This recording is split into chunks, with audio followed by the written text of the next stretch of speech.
नमस्कार मित्रांनो, मी आलो होतो अमरावतीला अंबा माताच्या दर्शनासाठी. अंबा माताचा एकरा माताचं दर्शन झाल्यानंतर जेव्हा मी एक्झिट गेटमधून बाहेर निघालो त्यावेळेस मला शेगाव शहरातील भरपूर असे तरुण जे या ठिकाणी पेढा विक्री करताना दिसले. शेगाववरून अमरावतीला पेढा विक्रीसाठी आलेले आपले जवळजवळ या ठिकाणी 12 स्टॉल लागलेले. त्या 12 स्टॉलपैकी 9 स्टॉल आपल्या शेगाव शहरातील तरुणांनी या ठिकाणी लावलेले आहे. तर चला आपण त्यांना भेटूया आणि त्यांना विचारूया शेगाववरून तुम्ही अमरावतीला तो व्यवसाय करण्यासाठी आले पेढा विक्रीचा, त्यामध्ये त्याचं कारण काय. चला मित्रांनो, चला शेगाव शहरातील ज्या तरुणांनी या ठिकाणी पेढीची दुकानं सजवली आहेत त्यांना आपण त्यांची माहिती घेऊया. सर्वात प्रथम या ठिकाणी सुदाम भाऊ आहेत, त्यानंतर प्रशांतजी पवार, नारायणजी नागलकर, ज्यांचा शेगाव शहरात खूप वर्षापासून पेढा विक्रीचा व्यवसाय चालू आहे.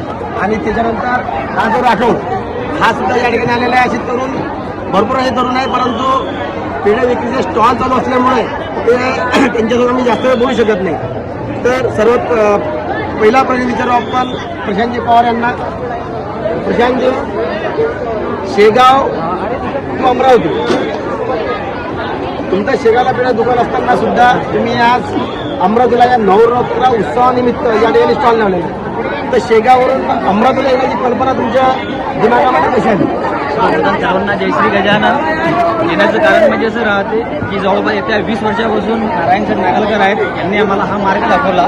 आणि मार्ग दाखवताना त्यांनी आम्हाला सांगितलं होतं की देवीच्या संस्थानला म्हणजे 9 दिवस जी गर्दी राहते, जो उत्साह राहते तो आपल्या गावात राहत नाही. आणि गावात नसताना आपल्याला 2 पैशाची आवक मिळाली पाहिजे किंवा मुलं बेरोजगार न राहता इथं येऊन 2 पैशाची कमाई केली पाहिजे. त्या हिशोबाने नारायण शेठने आम्हाला इथं आणलंय व सर्वांना या ठिकाणी वेगवेगळ्या दुकानं घेऊन दिल्या. दुकानं घेतल्यावरती इथला जो आनंद आहे किंवा रम्यमय परिसर आम्हाला मिळण्याकरता दिसला, त्या हिशोबाने आम्ही 2 पैशाचा कमाईचं देतो व 2 पैसे कमवून घेऊन जातो.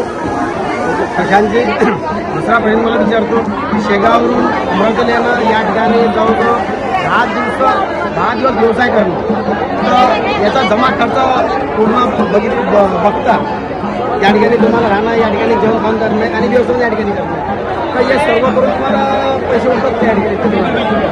वानराणीच्या दरबारात आल्यावरती आम्हाला खाणं पिणं राहणं किंवा ह्या दुकानाचं भाडं देणं ह्या सगळ्या गोष्टी इन्क्लूड केल्यावरच त्यांना काढल्यावरती आम्हाला 2 पैसे उठण्याचे म्हणजे खूप चांगले प्रकारे आम्हाला पैसे उठतात. तो आम्ही घरी जाताना आम्हाला 2 पैसे जास्तच मिळतात. चला आपण आता भेटूया नारायणजी नागलकरांना, जे बऱ्याच वर्षापासून या पेढ्याच्या व्यवसायामध्ये आपला व्यवसाय करतात. नारायणजी, तुम्ही किती वर्षापासून अमरावतीला येता? अंबादेवीच्या एकरा देवीच्या संस्थानामध्ये किती वर्षापासून हा पेढा व्यवसाय या ठिकाणी करतो? 15 वर्ष झाले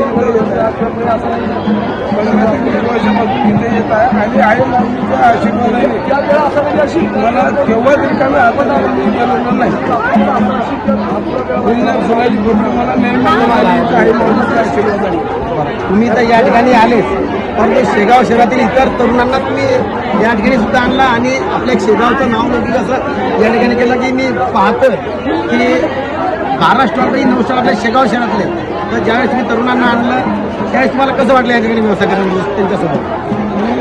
त्यांच्याशी संवाद साधला आणि प्रयत्न ठेवला की कसं आपल्या जवळ आहे आणि इथं चांगली गिऱ्हाईक होते, आपल्या पोरांचं 2 पैशाने फायदा व्हावा या दृष्टिकोनातून आणि माझ्या शब्दाला त्यांनी मान ठेवला. मला खूप चांगलं वाटलं.